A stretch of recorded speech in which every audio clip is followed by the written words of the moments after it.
వాగర్ధావ సంప్రక్తౌ వాగర్ధపతిపత్తయే జగతః పితరౌ వందే పార్వతీ పరమేశ్వరం.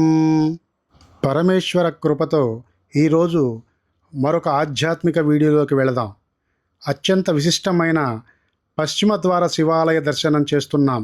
అవునండి, పూజ్య గురువులు పెద్దలు చాలామంది పశ్చిమ ముఖ శివాలయ దర్శనం చాలా శ్రేష్టమైనదని చెప్తుంటారు. ఆ శివుని దర్శనం ఎన్నో రెట్ల ఫలితాన్ని ఇస్తుందని మన వారి నమ్మకం.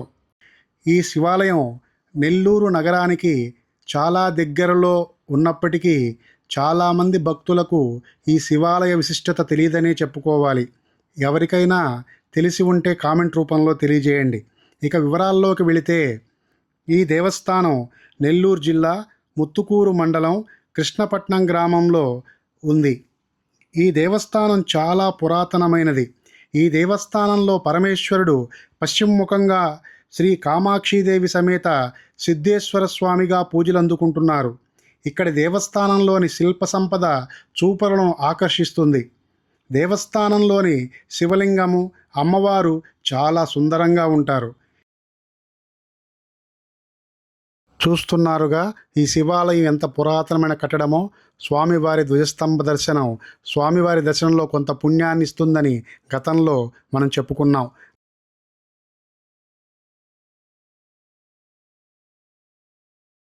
నంది మండపం, నందీశ్వరులు, ఇక్కడ కట్టబడినటువంటి పురాతనమైన గంట, ఎదురుగా ఉన్నటువంటి ప్రదేశాలలో అమ్మవారి దేవస్థానం మనకు కనపడుతున్నదే అమ్మవారి దేవస్థాన ప్రాంగణం. ఎంత చక్కగా ఉన్నాయో. ఇక్కడ అమ్మవారు కామాక్షీదేవిగా కొలువై ఉన్నారు. దేవస్థాన ప్రాంగణంలోని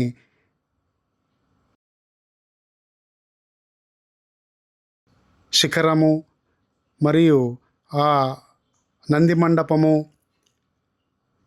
మండపం వెనకాల ఉన్నటువంటి ధ్వజస్తంభము, అమ్మవారి మండపం మధ్యలో మనం ప్రదక్షిణ మార్గంలో వెళ్తున్నాం.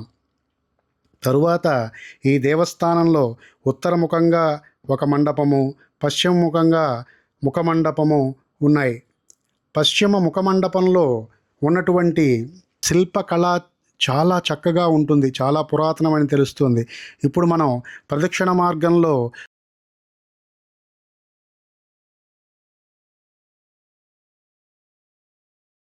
స్వామివారి శిఖరాన్ని దర్శిస్తున్నాం. స్వామివారి శిఖర దర్శనం కూడా చాలా పుణ్యాన్ని కలిగిస్తుంది. మేము ప్రదోష వేళ అనగా సాయంకాల సమయంలో స్వామివారి దర్శనానికి వెళ్ళడం జరిగింది. అది శివాలయ దర్శనం చాలా ఉత్తమమని పెద్దలు చెప్తుంటారు. ప్రదక్షిణ మార్గంలో దేవస్థాన ప్రాంగణం చాలా విశాలంగా ఉన్నదని మనం చూడవచ్చు. ఇక్కడ వృక్షాలు, స్వామివారి పూజకు అవసరమైనటువంటి పూల చెట్లు చాలా చక్కగా పెంచుతున్నారు.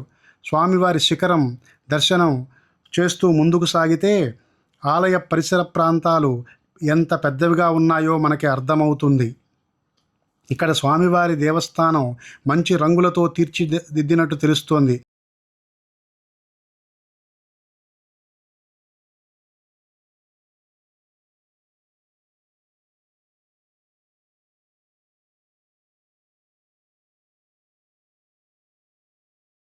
ఎదురుగా కనపడుతున్న దేవస్థానం శ్రీ మల్లికార్జున స్వామివారు మరియు వీరభద్రస్వామివారు ఉంటారు.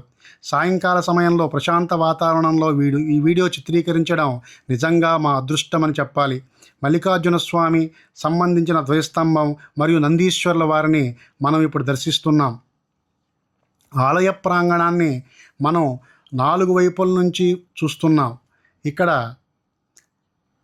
దర్శన మార్గంలో మనకి రావి, వేప చెట్లు కలయిక మరియు జంట నాగులు, రావి వేప చెట్లు అశ్వత్థనారాయణ రూపంలో మనకు దర్శనమిస్తున్నాయి.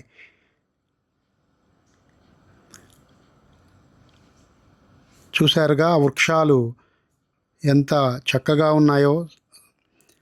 ఈ గోడలో వినాయకుడు మరియు ఇతర విగ్రహాలను పాతవిగా ఉన్నాయి, గోడలో ప్రతిష్ఠించినట్టు మనకు అర్థమవుతుంది. ఇది నెల్లూరుని పరిపాలించిన మనుమసిద్ధి మహారాజు కాలంలో ఆలయాన్ని పునర్నిర్మించినట్లు చెబుతున్నారు. ఈ విగ్రహ ప్రతిష్టలు దేవతలు చేశారని, తరువాత రాజుల కాలం నాటికి ఈ దేవస్థానం పునర్నిర్మించబడిందని, దేవస్థాన స్థల పురాణం చాలా విశిష్టమైందని ఇక్కడ పెద్దలు చెప్తున్నారు. ఈ ఆలయ విశేషాలు మరియు స్థల పురాణం గురించి ఇక్కడ పురోహితులు గారు మనతో మాట్లాడడం జరిగింది. ఓం నమ శివాయ. హరహర మహాదేవ శంభో శంకర. నెల్లూరు జిల్లా ముత్తుకూరు మండలం కృష్ణపట్నం శ్రీ కామాక్షిదేవి సమేత సిద్ధేశ్వర స్వామివారి దేవస్థానం. ఇది చాలా పురాతనమైన దేవస్థానం. సముద్ర గర్భంలో శిల్పకళా నైపుణ్యంతో ప్రకృతి ఒడిలో అలలాడేటువంటి ఈ యొక్క శిల్పకళా సౌందర్య సంపదను ఈ యొక్క దేవాలయంలో కళ ఉట్టిపడే మాదిరిగా దేవతలతో నిర్మించబడిందిగా నానుడిగా చెప్పబడే ఈ యొక్క దేవాలయం 1270లో మనుమసిద్ధి మహారాజు టైంలో పునర్నిర్మాణం చేసినట్టుగా బయట దేవనాగరిలో శాసనాలు తెలియపరుస్తున్నాయి.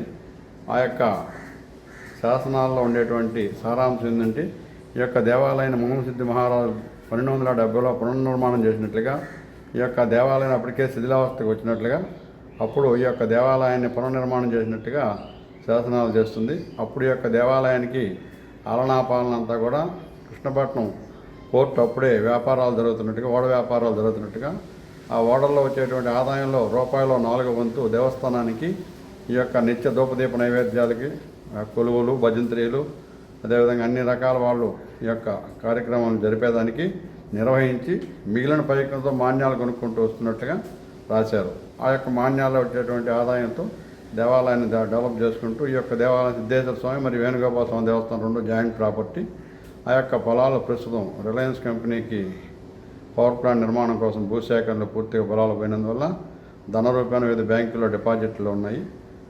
ఆ దేవాలయంకు ఆ డిపాజిట్కి వచ్చే వడ్డీతో ఈ యొక్క దేవాలయాన్ని అభివృద్ధి చేసేదానికి దేవాదాయ ధర్మాదాయ శాఖ ఆధ్వర్యంలో నిర్వహిస్తున్నారు. ఇదంతా పురాతనమైన దేవస్థానం. స్వామివారు పడమర దిక్కుతో ఉన్నటువంటి యొక్క దేవాలయాన్ని దర్శించుకుంటే, ఒక్క తరవ దర్శించుకుంటే తూర్పు దిక్కుతో ఉండే శివాలయాలు 1000 దర్శించుకున్నంత ఫలితం అని చెప్పి శాస్త్రం చెబుతుంది. అదేవిధంగా ఈ యొక్క ముఖమండపం కానీ ఈ యొక్క దేవాలయాన్ని ఒకే రాత్రి అప్పుడు దేవతలు నిర్మించినట్లుగా నానుడిగా చెప్తుంటూ ఉంటారు. ముఖమండపం అంతా కూడా శిల్పకళా సంపదతో ఉంటుంది. ఈ యొక్క దేవాలయం ఆల్కాలజీ డిపార్ట్మెంట్ పరిధిలో కూడా ఉన్నది. ఈ యొక్క మహాశివరాత్రి, కార్తీక మాసం, వివిధ మాసంలో విశేషమైన మాసాల్లో మంచి అభిషేకాలు జరుగుతుంటాయి. నిత్యం కూడా భక్తులు వస్తూ ఉంటారు. రాత్రిపూట నిద్ర చేసి ఉదయాన్నే సముద్ర స్నానం చేసి ఈ యొక్క దేవాలయంలో సేద చేసుకుని సముద్ర స్నానం చేసి స్వామివారి యొక్క కుంకు బంగారం వంటి మొక్కులన్నీ తీర్చుకుంటూ ఉంటారు. ఈ యొక్క స్వామివారిని ప్రస్తుతం సిద్ధేశ్వర స్వామివారిగా పిలువబడుతున్నట్టు రాజులు వెళ్ళినప్పుడు మనము సిద్ధేశ్వర స్వామి గాను, అప్పుడు శాసనాల్లో ప్రస్తుతం సిద్ధేశ్వర స్వామి దేవస్థానంగా పిలువబడుతున్నది. ఈ యొక్క దేవాలయంలో నిత్య అభిషేకాలు జరుగుతూ ఉంటాయి. సోమవారం పల్లకీ సేవలు, నిత్యం సాయంత్రం పూట ప్రసాద వినియోగం, 2 పూట్ల భజంత్రీలు, కొలువులు వాయిస్తారు. భక్తులందరూ కూడా వాళ్ళ కోరుకులు సిద్ధేశ్వర స్వామి సిద్ధిస్తారు. కాబట్టి ఆ కామాక్షి దేవి సిద్ధేశ్వర స్వామి దేవస్థానం నమ్ముకుని వచ్చేటువంటి సుదూర ప్రాంతాల నుంచి భక్తులందరూ కూడా స్వామివారిని నమ్ముకొని వస్తుంటారు. వాళ్ళ కోరికలు తీర్చిన తర్వాత మళ్ళీ వచ్చి స్వామివారికి పూజలు చేసుకోవటం. అదేవిధంగా జంటనాగులు అక్కడ రాగి చెట్టు, వేప చెట్టు కింద ప్రతిష్ఠ చేస్తున్నాం. వాళ్ళకి తిరిగినందుకు కూడా సంతానం లేని వారికి సంతానం కలగటం, నవగ్రహ పూజలు జరుగుతూ ఉంటాయి. శివరాత్రి అప్పుడు ఎక్కువగా సుదూర ప్రాంతాల నుంచి లక్షలాదిగా జనం వచ్చేసి దర్శించుకొని రాత్రిపూట నిద్ర చేసి ఉదయం సముద్ర స్నానం చేసి మళ్ళీ వాళ్ళ ఊరికి వెళ్తూ ఉంటారు. శివరాత్రి 3 రోజులు విశేషంగా అభిషేకాలు, ఉత్సవాలు జరుగుతూ ఉంటాయి. 3వ రోజు అన్నాభిషేకం, శివరాత్రి 2వ రోజు స్వామివారి శాంతి లీలా కళ్యాణం జరుగుతుంది. చాలా అత్యంతమైనటువంటి విశేషమైన యొక్క దేవాలయాన్ని మీ ఛానల్ ద్వారా మన యొక్క ప్రపంచంలోని తెలుగు వారందరూ తెలియపరిచి, ఇంకా స్వామివారి గొప్పతనం అందరికీ తెలియపరిచి వాళ్ళ కోరికలు తీర్చే విధంగా కాపాడాల్సిందిగా కోరుకుంటాం. ఓం నమః శివాయ. వారు అన్ని విషయాలను మన KK TV 2తో పంచుకున్నారు. వారికి ధన్యవాదాలు.